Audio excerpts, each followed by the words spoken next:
Budget workshop for 2023-2024 budget, and we always start with the Pledge of Allegiance. So, thank you. I pledge allegiance to the flag of the United States of America and to the republic for which it stands, one nation under God, indivisible, with liberty and justice for all. Okay. Do we have any public audience here? If I'm going to just take the privilege of opening with a few comments. I just want to say that we are all up here working with the data that we have to make the best decisions we can to support town services, our employees, residents, and infrastructure with the information that we have. And I think that everybody is up here doing what is in the best interest of Simsbury at heart, whether we agree or not. I want to thank Amy, Kelsey, and Tom for being here to run the show today. They did a great job Thursday night. Want to acknowledge all the hard work that went into this and thank the leadership team and staff for being here on their Saturday. As a whole, we're facing increased Board of Ed costs that we know, upcoming Latimer debt service, money that we put in last year, and that some of that is required and we need to support our students. We have ARPA money that, when we get into that discussion, I think that could and should be used for some capital and to reduce some bonding. And that some of the highlights I'm focusing on right now is nothing is personal, but we need to focus on some public safety needs, current projects that are out there, and infrastructure needs. And maybe not so much on the operating side this year. The last 2 years we have underspent expenditures and revenues, so we do end up with year-end savings that we've been using, so that is something we can consider as we go through this. And most residents, I don't have the figure, I think 9% of our residents are facing a tax decrease, with the rest facing a tax increase. Some of it is considered catch-up from the last reval, but there are some of us and people out here that are going to be have seen incremental upticks each year. So, we're also looking at the economy, our seniors, housing costs, all of those should be considered, at least from my perspective, in our decision making, and then the debt service increase that's rising. So I just wanted to say that I'm going to give anyone up here an opportunity if they want to make an opening statement before we get into the fun. Appreciate everyone being here today. Thank you. Okay, so the first item in the overview of the budget, we have community services. We're going to start with library. Lisa Kareem is here.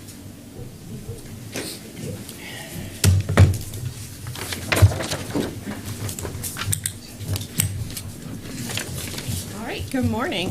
First, I want to recognize all my library supporters out there. If you wouldn't mind raising your hand if you're a library supporter. Thank you.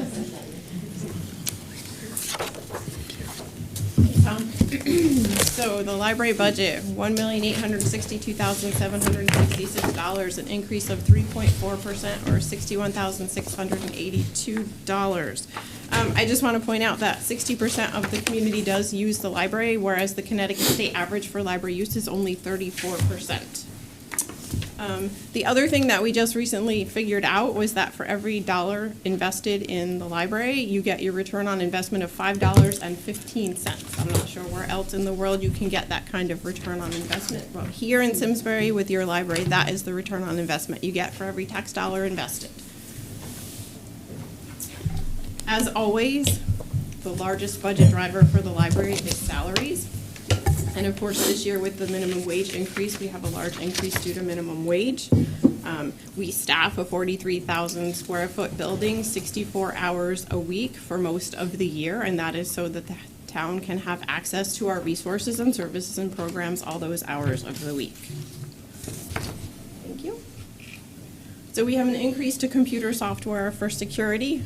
We all know that cybersecurity is one of the primary things that we're all concerned about lately. We have an increase for contractual increases for our downloadables, and then we have one of the budget drivers that are across all departments right now are for supplies. We have an increase for our tech and program supplies. Those are the things that we purchase to help process materials as they come into the building to get ready for circulation, and building and cleaning supplies. And then, like all the other departments, we have increases for all of our utilities, water charges, sewer, natural gas, electricity, and heating oil.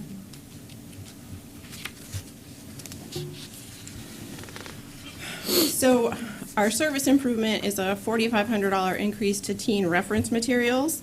Our teen reference materials are on track to increase circulation 30% this year over last.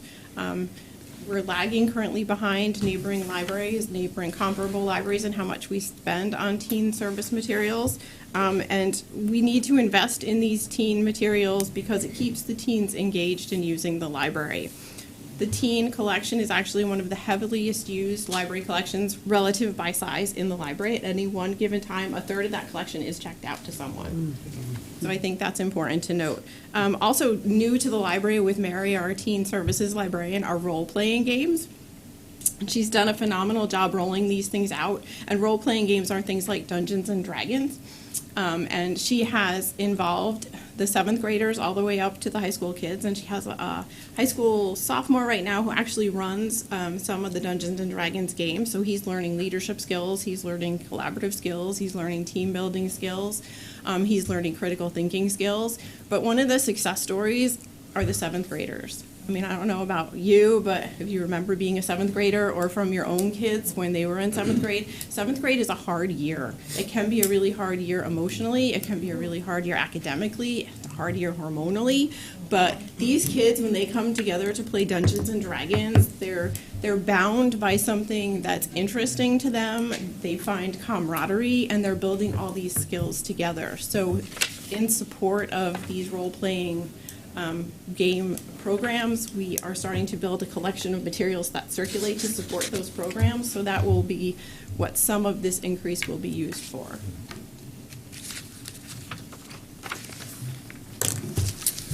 Another service improvement we have is for ARPA funding. It's a Book Bike Summer Outreach Literacy Program. I think we all know that studies have shown since COVID that literacy and learning have suffered. This program will leverage the Connecticut State Library ARPA funding grant that purchased the book bike for us in 2022. A part-time seasonal library staff member will ride our current book bike to each of the elementary schools, visiting one school each morning for a few hours each week.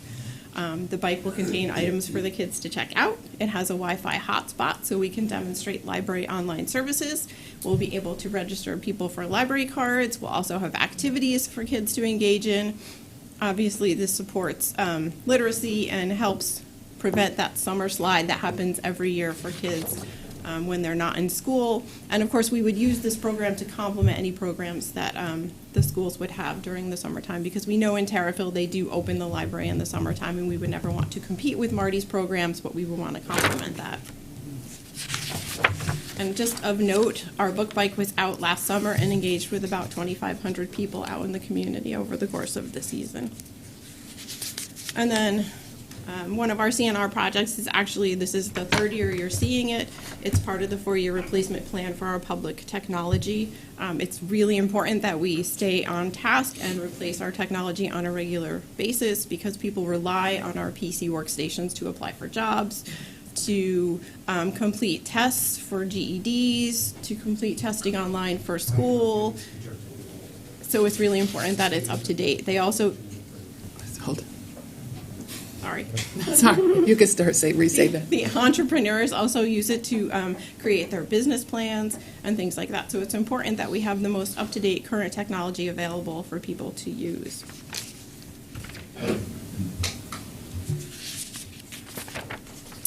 And our final CNR project is also for ARPA funds. It's a community library vending machine, or as we like to call it at the library, the SBL Terriffill Branch Library. It would provide a vending machine on the Terriffill Green.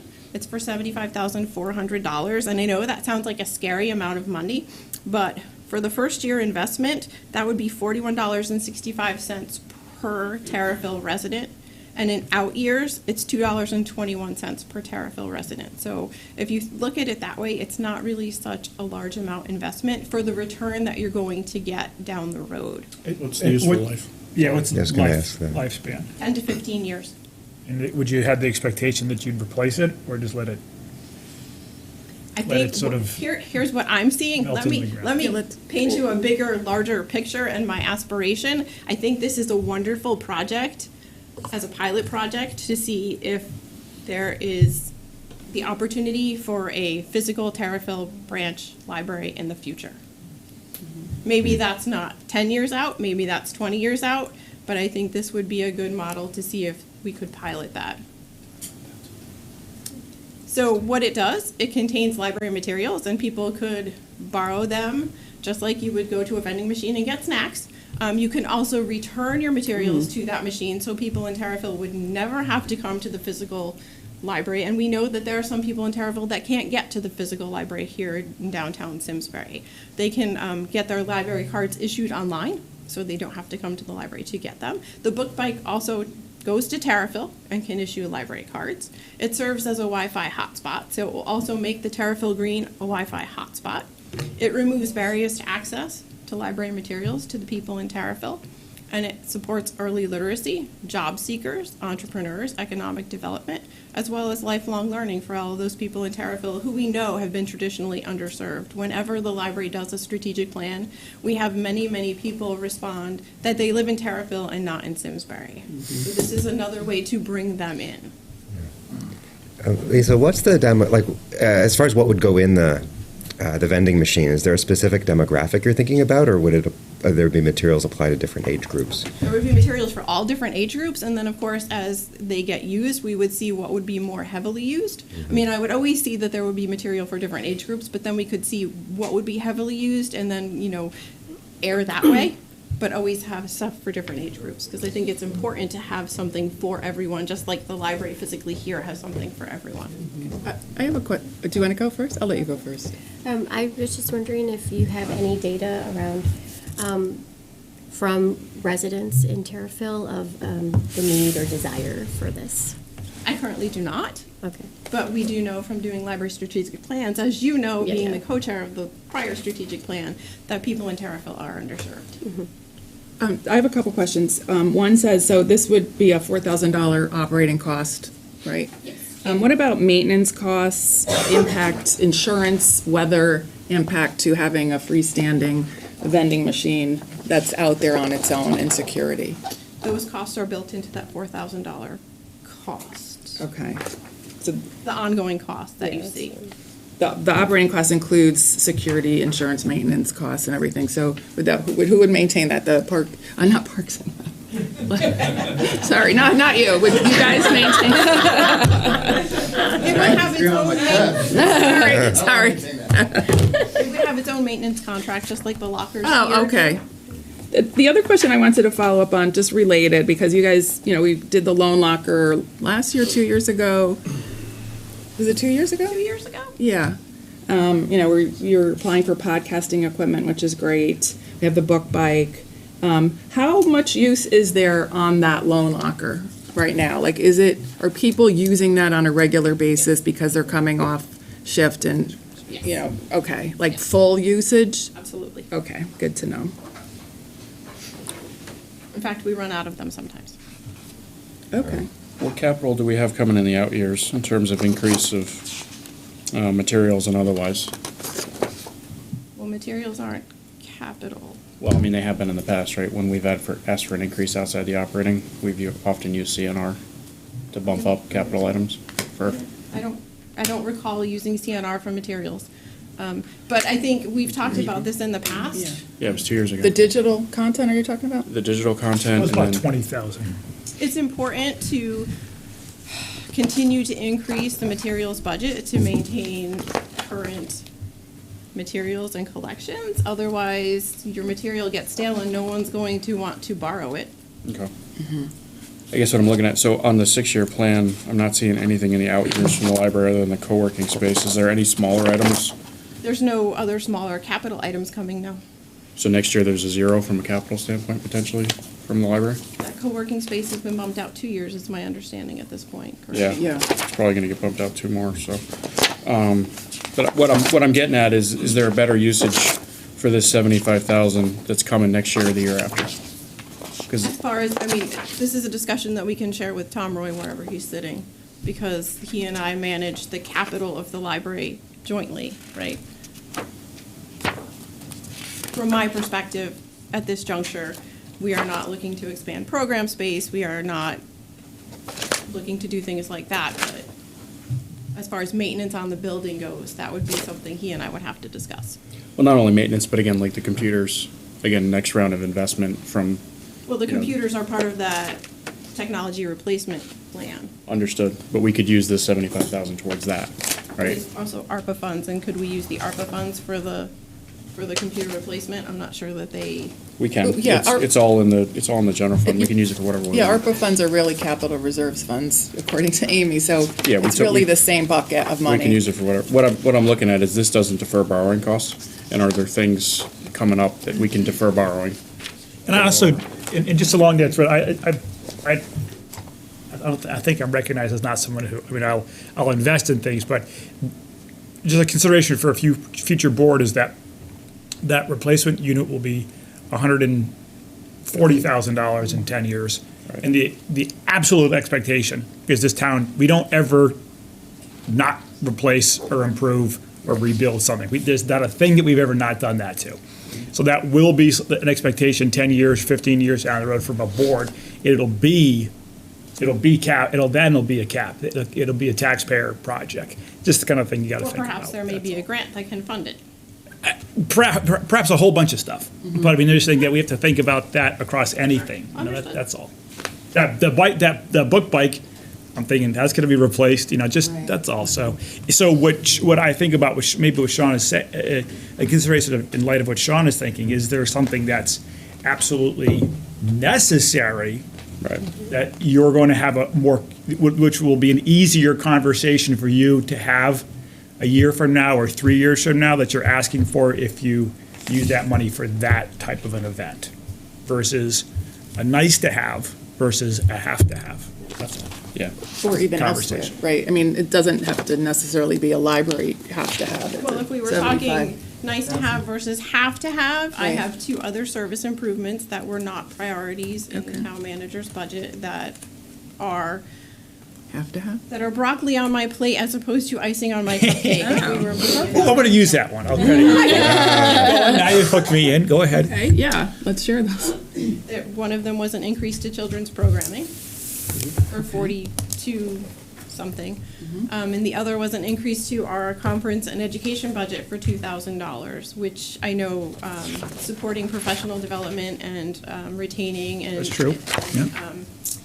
One of our, engaging a competent and excellent workforce is one of your priorities, and it's one of our priorities too. And one of the main things that we get asked in interviews is there funding to support professional development? So, Great point. That's good to know for the discussion. Lisa, the other thing, so I found the page I was looking for. So in the 25-26 fiscal year is a $75,000 automated book handler replacement. So that's what I mean, is that's a must-do, right? only if the book handler has lived its expected life at that point, and Whether it's the year before or the year after, we have to replace that, right? So that's really the question I'm asking, is do we allocate that 75,000 for something we must do, the book replacement? Yeah. Or do we invest it in a brand-new project, right? And then we add another 7,500,000, which, again, then becomes an automatic, as Chris said, right? That we've got the co-working space design phase, we've got the audiovisual upgrades next year, plus the computer replacement. So there's 57,000 in small capital next year as well. So that's what I'm talking about. Yeah, and I would look at it as, we're clearly here to invest in you. Right. We're not here to say no, but I'm thinking, okay, do we have another way to assist you in this conversation next year, and the year after, and the year after, when you're thinking about, as Sean said, the stuff that, it's a sunk cost. We've already committed to the investment, so. So can we put this, Tom, like on the list for discussion when we get Sure. to stuff and say, Yeah. we want to revisit the kiosk cost? Are there higher priority needs of the library that the money can be better used for? And then if there is any remaining funding, it's basically ARPA/capital reserve funds that may be used for current projects to offset that. And we can discuss that. when we get to the end of the day. Yeah, just one more question to prepare for that discussion. Would we be asking for this if ARPA didn't exist? If ARPA never happened, would this be, would this even be in the budgetary discussion? Good question. I would love to know the answer to that, too. Well, I think if we look at ARPA as capital reserves, because that's really Let's what it is. pretend it didn't exist, though. That's what, but even now, like, right, it's all the same bucket. Technically, it has labels, but So from Yeah. yours and my standpoint, yes, but I think a lot of the requests we've had have been Sure. yeah.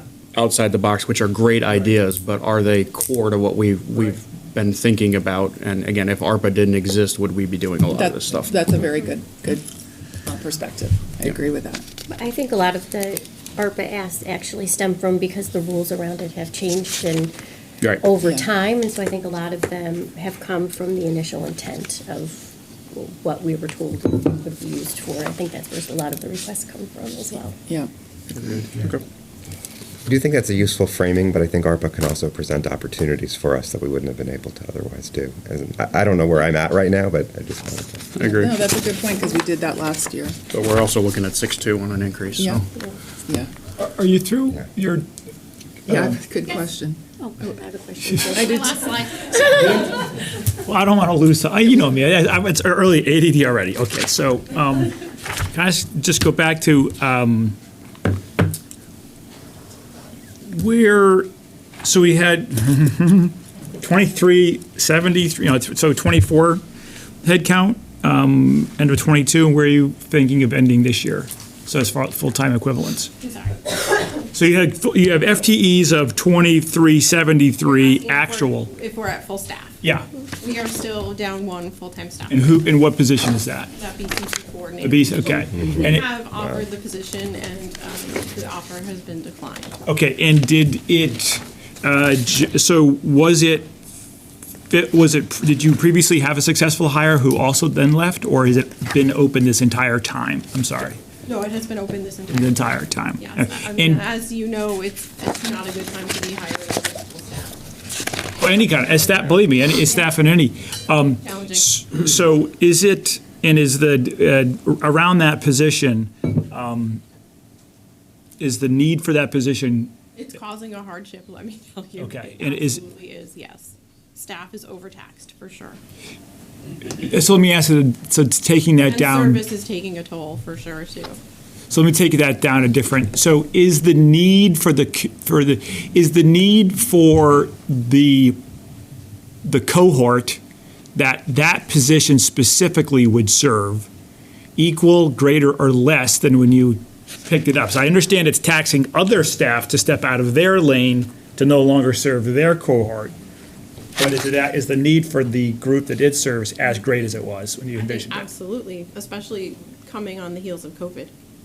Okay, that's the answer, thank you. Yeah. And just briefly, I'd like to say the building out the teen materials collection and also the summer literacy outreach program, those are also service improvement considerations. And I think that, tabling the discussion that we're going to have later about the vending machine, that those two service improvements are really, pretty minimal dollars for, I think, a big impact. I think that the teens we have seen throughout our discussions coming off of COVID really need the socialization. And so building out that material collection and being able to support that group of residents is important. And then the summer literacy and outreach program I see as a natural extension of building on the investment we already made in the book bike. So, we invested in the bike, and so being able to actually have a program in the summer that's traveling around and engaging more students and parents in that, I think is really a great idea. So I think from a service improvement standpoint, those are really great service improvements. I also like the vending machine, but I understand our overall discussion around where to use that funds. But I did want to speak out in support of these improvements. I appreciate your saying that. I want to take this moment for one point of clarification. And yes, Simsbury did invest in the book bike, providing resources for staff to go out and provide outreach on the book bike, but it was a grant that paid for the book. Sure. You're right. Yeah. Right. Yeah. And I just to go, I think I just want to say this for just the audience as a whole, as we